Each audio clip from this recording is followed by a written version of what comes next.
वाळवा तालुक्यातील पेठ येथे दोन सख्ख्या भावांमध्ये किरकोळ कारणावरून सुरू असलेलं भांडण सोडवण्यासाठी मध्ये पडलेल्या शेजाऱ्यालाच चाकूने भोसकून खून केल्याची धक्कादायक घटना घडली आहे।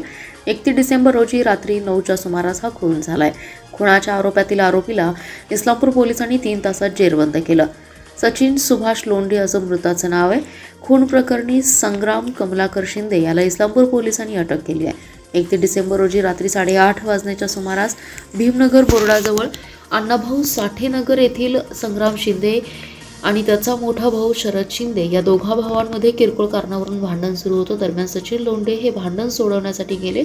तो आमच्या भावाच्या भांडणांमध्ये यायचं नाहीच असं म्हणत रागाने संग्राम शिंदे यांनी हातातील चाकू सचिन लोंढे यांच्या छातीत खुपसून गंभीर जखमी केलं। घटनेनंतर एकच खळबळ माजली। परिसरातील लोकांनी सचिन लोंढे यांना इस्लामपूर येथील खासगी रुग्णालयात उपचारासाठी दाखल करण्याचा प्रयत्न केला, परंतु तोपर्यंत त्यांचा मृत्यू झाला होता। दरम्यान ही घटना समजताच पोलिसांनी घटनास्थळी धाव घेतली। खून प्रकरणातील आरोपी संग्राम शिंदे हा पळून जाण्याच्या प्रयत्नात होता। पोलिसांनी तात्काळ त्याचं मोबाईल लोकेशन शोधलं।